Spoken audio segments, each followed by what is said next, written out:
ప్రసిద్ధ పుణ్యక్షేత్రం ఏడుపాయల వనదుర్గా భవానీ అమ్మవారిని శ్రావణమాసం 2వ శుక్రవారం వరలక్ష్మి వ్రతాన్ని పురస్కరించుకుని తామర పువ్వులతో విశేష అలంకరణ చేశారు.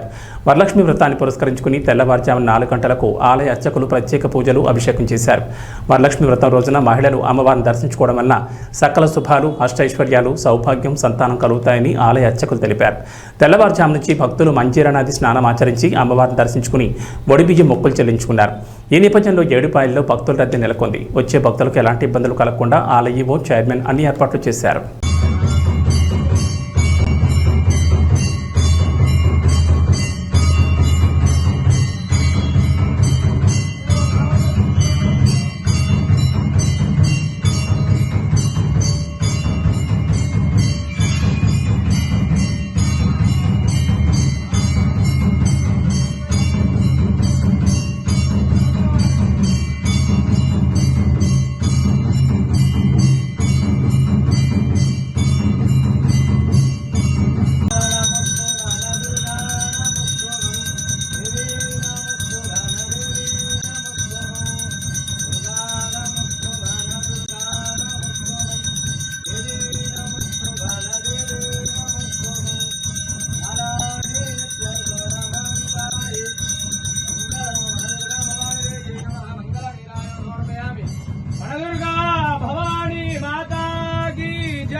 या देवी सर्वभूतेषु शक्तिरूपेण संस्थिता नमस्तस्यै नमस्तस्यै नमस्तस्यै नमो नमः। శ్రీ ఏడుపాయల వనదుర్గా భవానీ దేవస్థానం తెలంగాణ రాష్ట్రంలోనే ఎంతో ప్రసిద్ధమైనటువంటి క్షేత్రము ఏడుపాయలు.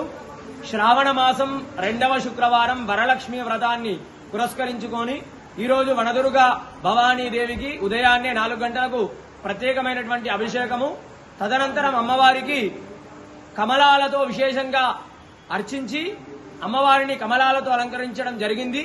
ఈ యొక్క వరలక్ష్మి వ్రతం రోజున అమ్మవారిని కమలాలతో అర్చించడం వల్ల, ఈ యొక్క అమ్మవారిని దర్శించుకోవడం వల్ల కూడా సకల శుభాలు, అష్టైశ్వర్యాలు, సౌభాగ్యము, సంతానము కలుగుతాయి. మరి ఉదయం నుండే కూడా భక్తుల రద్దీ అధికంగా ఉంది.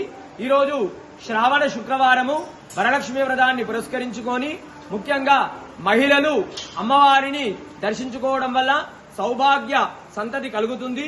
వచ్చేటువంటి భక్తులకు ఎలాంటి ఇబ్బంది కలగకుండా ఆలయ ఈవో కృష్ణప్రసాద్ గారు, సిబ్బంది అన్ని ఏర్పాట్లు కూడా చేయించారు. వనదుర్గా భవానీ మాతాకి జై.